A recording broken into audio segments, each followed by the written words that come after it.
utiliser des blindés de Saumur. Donc cette vidéo fera certainement l'objet d'une vidéo pour Vestiges des Mémoires et non un road trip, puisque on peut filmer et prendre des photos à volonté. J'ai demandé à l'accueil.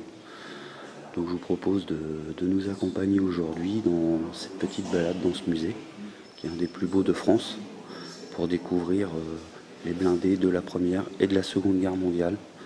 Et avec ces vidéos, je pense que je vous diffuserai des audios de reportages que je citerai en description pour vous faire découvrir un petit peu ou redécouvrir l'histoire de la Première et de la Seconde Guerre mondiale. Allez, bonne visite. Le gouvernement français, après avoir demandé l'armistice, connaît maintenant les conditions dictées par l'ennemi.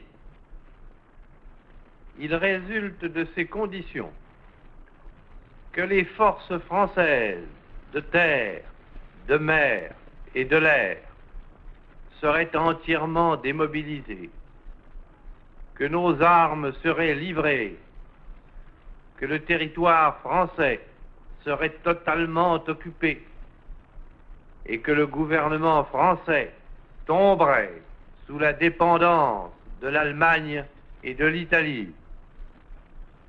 On peut donc dire que cet armistice serait non seulement une capitulation, mais encore un asservissement. Or, beaucoup de Français n'acceptent pas la capitulation ni la servitude pour des raisons qui s'appellent l'honneur, le bon sens, l'intérêt supérieur de la patrie.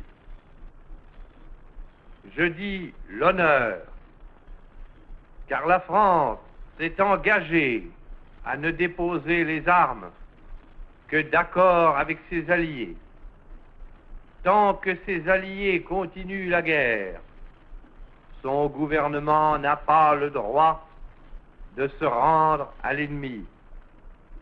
Le gouvernement polonais, le gouvernement norvégien, le gouvernement hollandais, le gouvernement belge, le gouvernement luxembourgeois, quoique chassés de leur territoire, ont compris ainsi leur devoir. Je dis le bon sens, car il est absurde de considérer la lutte comme perdue. Oui, nous avons subi une grande défaite, un système militaire mauvais, les fautes commises dans la conduite des opérations, l'esprit d'abandon du gouvernement pendant ces derniers combats nous ont fait perdre la bataille de France. Mais il nous reste un vaste empire, une flotte intacte, beaucoup d'or. Il nous reste des alliés dont les ressources sont immenses et qui dominent les mers. Il nous reste les gigantesques possibilités de l'industrie américaine, les mêmes conditions de la guerre qui nous ont fait battre par 5000 avions et 6000 chars peuvent nous donner demain la victoire par 20 000 chars et 20 000 avions. Je dis l'intérêt supérieur de la patrie, car cette guerre n'est pas une guerre franco-allemande qu'une bataille puisse décider. Cette guerre est une guerre mondiale. Nul ne peut prévoir si les peuples qui sont neutres aujourd'hui le resteront demain. Même les alliés de l'Allemagne resteront-ils toujours ses alliés? Si les forces de la liberté triomphent finalement de celles de la servitude, quel serait le destin d'une France qui se serait soumise à l'ennemi? L'honneur, le bon sens, l'intérêt supérieur de la patrie commande à tous les Français libres de continuer le combat là où ils seront et comme ils pourront.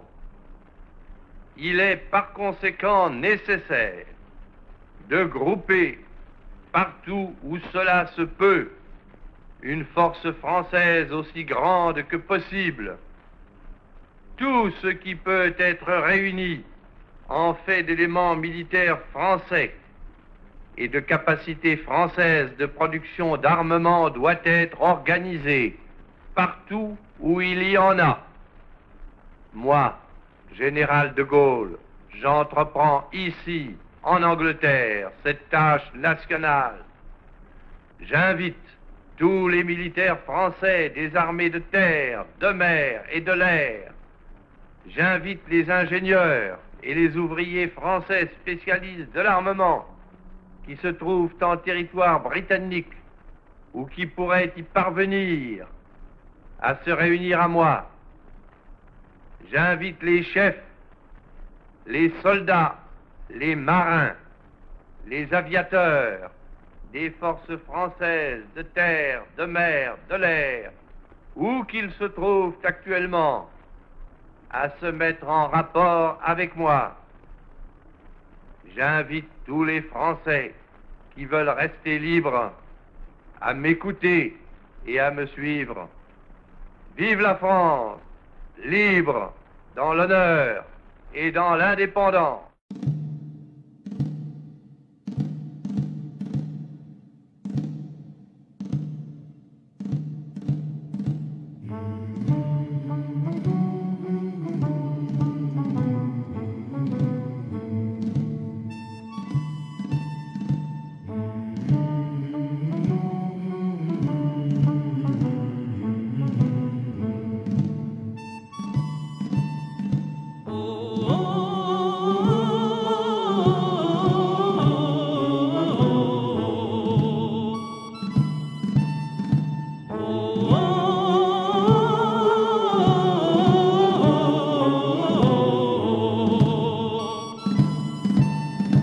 Ami, entends-tu le vol noir des corbeaux sur nos plaines? Ami, entends-tu ces cris sourds du pays qu'on enchaîne? Oh, et partisans, ouvriers et paysans, c'est l'alarme. Ce soir, l'ennemi connaîtra le prix du sang et des larmes. Montez de la mine, descendez des collines, camarades. Sortez de la paille, les fusils, la mitraille, les grenades. Oh, et les tueurs à la balle et au couteau, tuez vite. Oh, et saboteur, attention à ton fardeau, dynamite. C'est nous qui brisons les barreaux des prisons pour nos frères. La haine à nos trousses et la faim qui nous pousse la misère. Il y a des pays où les gens au creux des lits font des rêves. Ici, nous vois-tu, nous on marche et nous on tue, nous on crève. Ici, chacun sait ce qu'il veut, ce qu'il fait quand il passe. Ami, si tu tombes, un ami sort de l'ombre à ta place. Demain, du sang noir séchera au grand soleil sur les routes. Chantez, compagnons, dans la nuit, la liberté nous écoute. Ami, entends-tu les cris sourds du pays qu'on enchaîne? Ami, entends-tu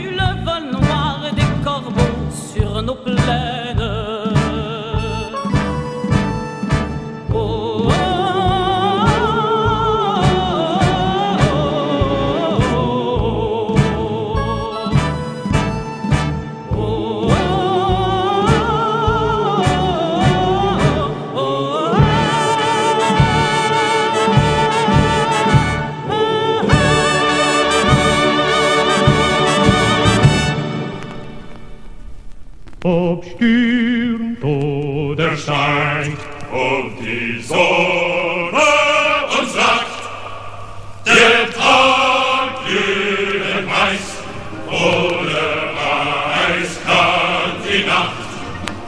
Bestaunt sind die Gesichter, doch wo ist unser Sinn, ja unser Sinn.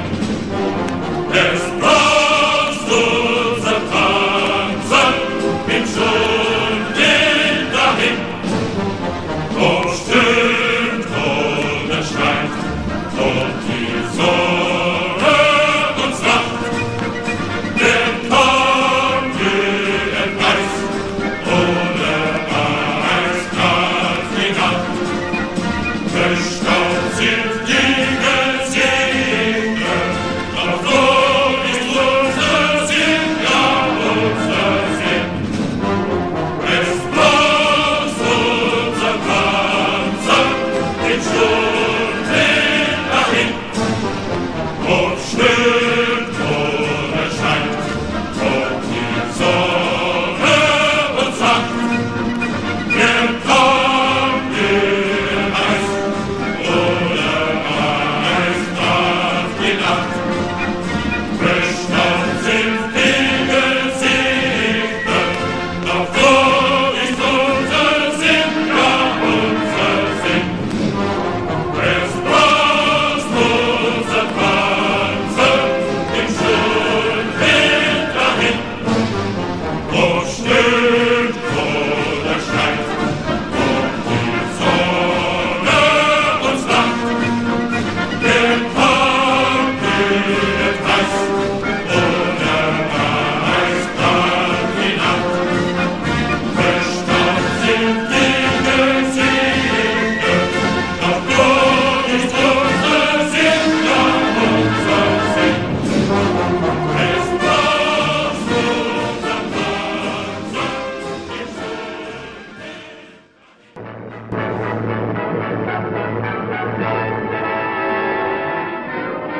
Au flanc du fameux mur de l'Atlantique, les Alliés ont pratiqué déjà une large brèche. Il y a quelques jours encore, les forces alliées ne disposaient que de quelques têtes de pont. Aujourd'hui, tout un pan de la forteresse européenne est démantelé. Avec chaque marée favorable, les Français ont vu arriver dans le Cotentin des renforts et du matériel nouveau, toujours plus puissant. La bataille des plages est gagnée. Les Allemands disent qu'il y a déjà 400 000 soldats alliés sur le sol de France.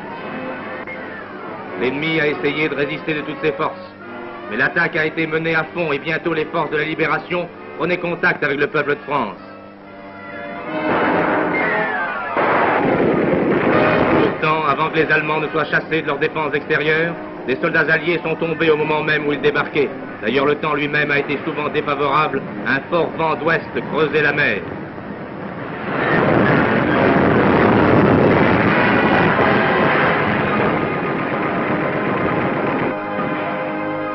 Les prisonniers désemparés attendent leur tour pour être emmenés vers les camps.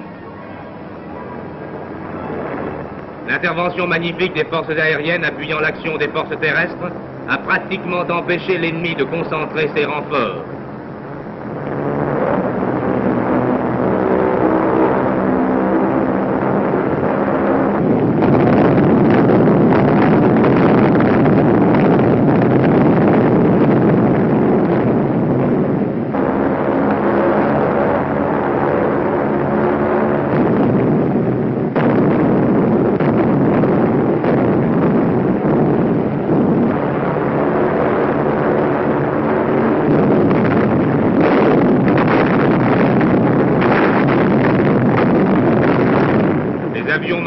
Découvrant des concentrations de chars dans les bois, les ont écrasés sous les bombes explosives. Quand les plages furent dégagées, les Alliés débarquèrent leur équipement lourd. Les Caterpillars avaient la priorité. Il s'agissait de construire au plus vite des pistes d'envol. Dans ces blocos éventrés, on a trouvé beaucoup d'Allemands morts. Quelques-uns d'entre eux avaient été tués par le souffle des obus de marine. Les survivants ont été soignés par le service de santé allié. Ils peuvent se vanter de l'avoir échappé belle.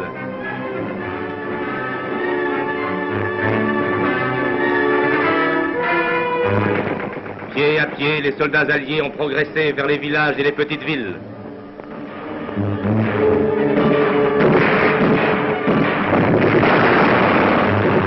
Parmi les prisonniers se trouvaient encore quelques arrogants qui n'ont pas compris qu'il faut lever les bras pour autre chose que pour le salut nazi. Les prisonniers ont été conduits en Angleterre dans des barges de débarquement. Il y a 4 ans, tous ces gens-là chantaient à gorge déployée « Et nous irons en Angleterre ». Ils y sont, et derrière les barbelés.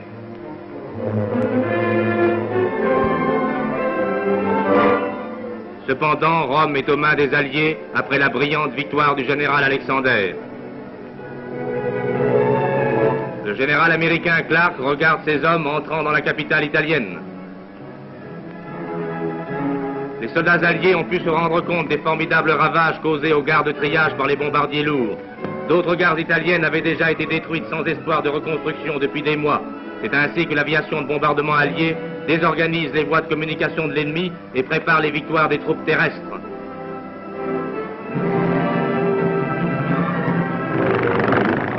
Les armées alliées ont fait dans Rome une entrée triomphale.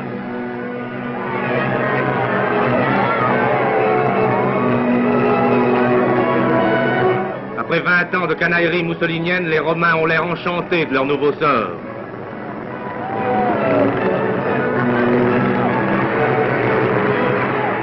Rome est la première grande capitale européenne d'où les Allemands ont été chassés.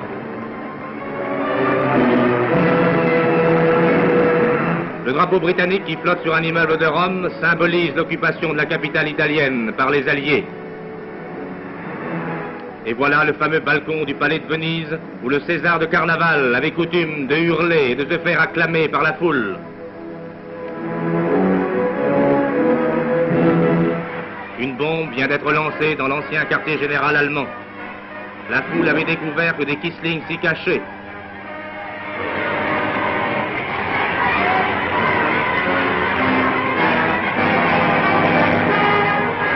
Bientôt, les manifestants défonçaient les portes.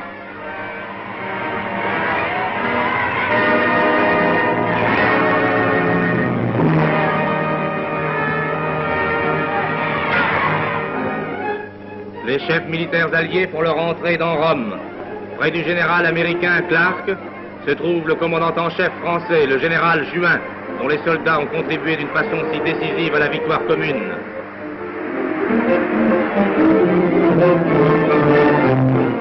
Les voici au balcon du Capitole. Et maintenant, nous passons à Saint-Pierre de Rome.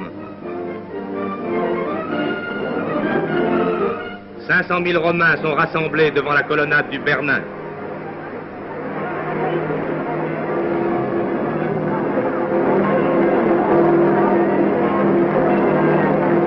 Le Saint-Père va s'adresser à la foule. Il parle.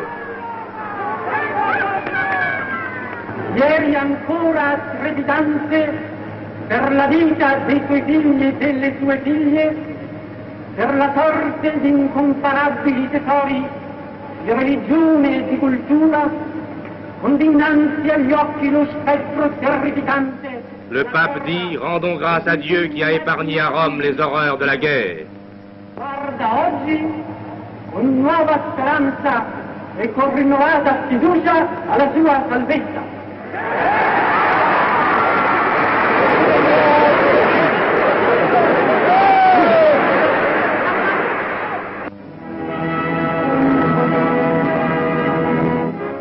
En Normandie, renforts et matériels continuent d'arriver. Bien que les forces alliées n'aient pu disposer d'un grand port, le fait qu'elles s'étaient rendues maîtresses d'une tête de pont de plus de 80 km leur permettait de débarquer tout l'équipement d'une armée motorisée.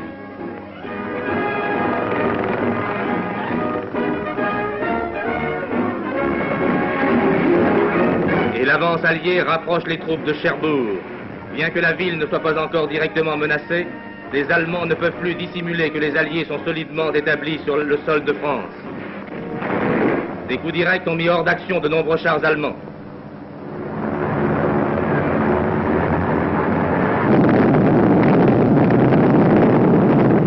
Et pendant tout ce temps, bombardiers et chasseurs alliés, parmi lesquels se trouvent des escadrilles françaises, continuent de donner leur puissant appui.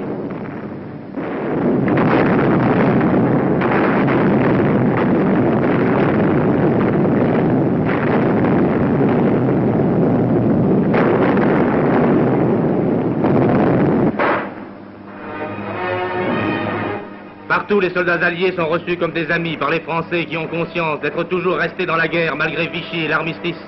Les Français font tout ce qu'ils peuvent pour aider l'avance alliée.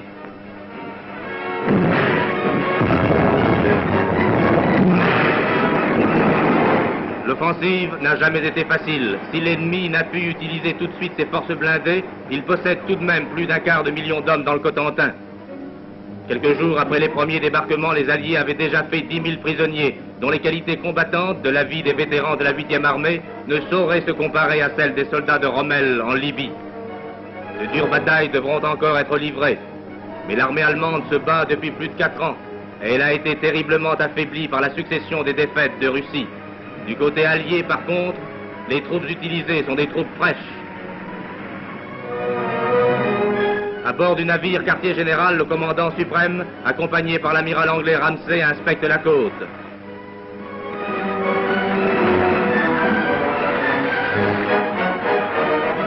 L'illustre général Montgomery apporte de bonnes nouvelles. Il va repartir bientôt pour la Normandie.